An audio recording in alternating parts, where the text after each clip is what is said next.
Morning everybody. তো আমার আজকে এক জায়গায় ইনভিটেশন আছে, যার জন্য রেডি হচ্ছি। একটুও সময় পাইনি ক্যামেরা অন করার, তার জন্য আমি হাফ রেডি হয়ে দেন ক্যামেরাটা অন করলাম। তো চলো এখন রেডি হয়ে নিই, আর কোথায় ইনভিটেশন আছে সেটা তোমাদের সাথে তো শেয়ার করবোই। তো আমি পরেছি হচ্ছে এই টি শার্টটা, এই যে জামাটা পরেছি, আর এর সাথে পরেছি হচ্ছে কার্গো প্যান্টস। তো যাই হোক এখন রেডি হয়ে নিই, অনেকটাই দেরি হয়ে গেছে, প্রায় 8টা মতন বাজে, 8টা 10 বেজে গেছে। ডাকতে এসেছিলো বাড়িতে। এখন পুরো রেডি হয়ে নিয়ে দেন তোমাদের সাথে ফাইনাল লুকটা শেয়ার করবো। তো চলো ঝটপট রেডি। আমি রেডি হয়ে নিয়েছি, আর তোমরা অবশ্যই জানিও আমাকে কেমন লাগছে। এই যে আমার ফাইনাল লুক এটা। একটুখানি মেকআপ করেছি, আগে একদমই করতাম না, বাট এখন একটু একটু ট্রাই করি মেকআপ করার। আর এই দেখো, এটা আমার কমছেই না, জানি না কবে কমবে। তো যাই হোক, এটা হচ্ছে আমার ফাইনাল লুক। অবশ্যই তুমি জানিও কেমন লাগছে। তো চলো এখন বেরোনো যাক, টাটা। তো ফাইনালি বেরিয়ে গেছি। তো কোথায় যাচ্ছি সেটা তো তোমাদের সাথে শেয়ার করবোই। যাই হোক এখন যাওয়া যাক। তো আমি চলে গেছি আমাদের ডেস্টিনেশনে, হাহা জোকসা পার্ক। অ্যাকচুয়ালি ছিল এটা আমাদের বাড়ির পাশেই। তো দেখে বুঝতেই পারছো কি ছিল এখানে, তাও তোমাদেরকে বলে দিই। তুমি কেক খাবে কেক?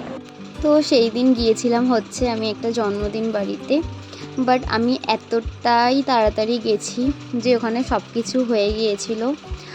কারণ অ্যাকচুয়ালি আমার দেরি হয়ে যাওয়ার কারণটা হলো যেহেতু আমি পড়াতে গিয়েছিলাম, তো সেটার জন্যই মেন আমার দেরি হয়ে গেছে। আর গিয়েছিলাম আমি আর বৌদি একসাথে, আর এটা হচ্ছে আমাদের birthday girl, but or cake কাটা হয়ে গিয়েছিল, আর সেদিনকে গরমও ছিল, তার জন্য ও ড্রেস চেঞ্জ করেও ফেলেছিল। স্বাভাবিক, বাচ্চা মানুষ কতক্ষণই বা ভারী জামা পরে থাকবে। তো আমি যখন গেছি সবাই মোটামুটি খেতে বসে গেছে, আর আমার ভাইরা এখানে গেম খেলছিল।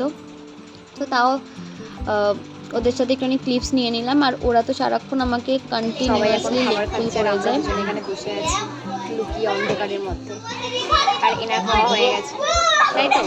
কী কী খেলি? ওই যে সালাদ, তারপরে লুচি, তারপরে রাইস, তারপরে চিলি চিকেন, তারপরে পায়েস, তারপরে মিষ্টি। আর কেকটা কি খেয়েছি? আমি কেক খাইনি। যাই হোক, ওদের খাওয়া হয়ে গেছে, আমার একটা খাওয়া হয়নি। এদিকে আয় আনিস্কা। আর আমাদের বার্থডে গার্ল এখন খেলছে। সুন্দর লাগছে। क्या हुआ? कुछ नहीं, ऐसे ही बुला रही हूँ। এই যে এটা আমাদের বার্থডে গার্ল, ও ড্রেস খুলে দিয়েছে এখন গরমের জন্য, অন্ধকারে দেখা যাচ্ছে না। আর আমি এর বন্ধু, আমি এর বন্ধু, असली दोस्त मेरी दीदी है। আরে এর দিদি হলো এই যে ওইখানে সারহানিস্কা। কিছু অন্ধকারে দেখা যাচ্ছে না। আমি আবার বাড়ি এসেছিলাম এই গুন্ডাটাকে নিতে। নিয়ে যাবে এখন বার্থডে বাড়ি।